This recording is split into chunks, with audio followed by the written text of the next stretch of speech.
I'd like to begin by introducing you to one of my heroes. I'm a psychologist, and this is one of the psychologists I most admire. This is a guy called Viktor Frankl. He died in 1997 at the age of 92. And he was Jewish, and during the Second World War, he spent 3 years in concentration camps. And he was one of the very small proportion of people who survived the camps. And he believed that the reason why he survived, in his view, was because he gave himself a strong sense of purpose. Originally, when he was taken to Auschwitz, he lost the manuscript of a book he'd been working on for several years, his life's work at that point. It was confiscated by the prison guards, and he never saw it again. So he gave himself the task of reconstructing this manuscript in his head. He memorized it line by line, he wrote notes on scraps of paper, and he was determined that one day this book would be published. He was determined to survive so that this book could one day be published. As it was, a few years after the war, it was published. So he was convinced that giving himself this strong sense of purpose enabled him to withstand the terrible conditions in the camp. And he encouraged other inmates to do the same. He would hold psychotherapy sessions in the camp where he encouraged people to hold on to ideals, to give themselves goals. And he felt that it's when people let go of their ideals and goals, that was when they were most vulnerable to illness or even to death. So as I say, he was convinced that a strong sense of purpose can actually help to keep human beings alive. And that became the cornerstone of his later psychology as well. So is that really true? Is it possible that a strong sense of purpose can actually extend our lifespans? I'm going to ask you a question now to illustrate this. Do you have a strong sense of purpose and direction in your life? Maybe hands up, do you have a strong sense of purpose and direction in your life? Very good. About a third of us. That's good. I'll put my hand up too.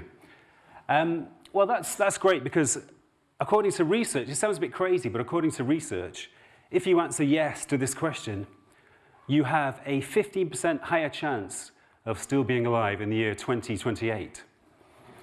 That sounds crazy, but it is based on research. In the year 2000, more than 6,000 people were asked this question and similar questions.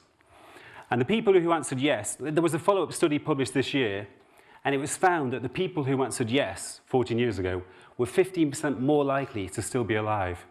I think around 500 of the original 6,000 people had died, and the people with a strong sense of purpose were less likely to be in that group of people who had passed away. And in fact, psychologists know very well that a strong sense of purpose does have very powerful mental and physical benefits. So I'm going to go for a few possible reasons now why a sense of purpose is so good for us, why it has such powerful mental and physical benefits. I think the first one is motivation. We've probably spoken about this quite a few times today already, but I think it's important to highlight motivation.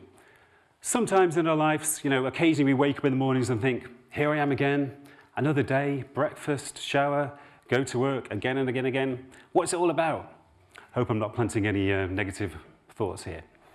But when we have a sense of purpose, we never question the reason for us doing anything. We have a why behind every action.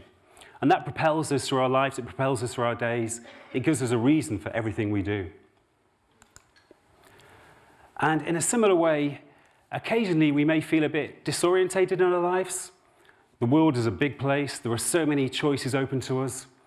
Life is long, but it's even longer if you have a sense of purpose. So occasionally we may think to ourselves, am I going in the right direction? Where am I supposed to be? Where am I? But again, with a strong sense of purpose, we always know where we are, where we're going, and where we're meant to be. It's a bit like having a really advanced, super sat-nav system in your car, compared to when I drive, and I just use an old map or maybe use my intuition, and I always get lost. And another one is resilience. This is very important. This is very important in the example of Viktor Frankl in the concentration camp. A sense of purpose gives us the determination and the endurance to overcome obstacles. Obstacles which may normally overwhelm us, which may normally crush us, but with a strong sense of purpose, we can push through obstacles, we can transcend any obstacle. And finally, positivity. A sense of purpose gives us positive emotions like hope, optimism, and it gives us some resistance to negative psychological states like depression, frustration, anxiety, and boredom. In fact, it's usually when we lose our sense of purpose that we become most vulnerable to negative psychological states. But at the same time, oh, by the way, I need to thank my 11-year-old son, Hugh, for drawing this fantastic cartoon. He was a bit reluctant. He was trying to do his homework, but I said, Hugh, this is more important than your homework.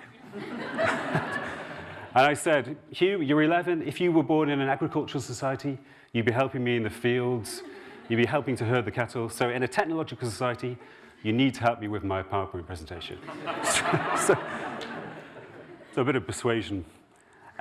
Okay, so I'm going to discuss 3 or 4 possible types of purpose. And you can maybe consider, as I discuss them, which type of purpose you're mainly orientated around in your life. So are you the kind of person who has what I call a personal accumulative type of purpose? Is the main goal of your life to increase your wealth, to rise to a high position in your career, to gain more status? Or it could be achievements. I work in academia, and academics are not really interested in material success, but they are sometimes interested in achievements. They like to publish more papers, more books, do more TED Talks. Oh, I'm talking about myself. But possibly your sense of purpose could be idealistic or altruistic.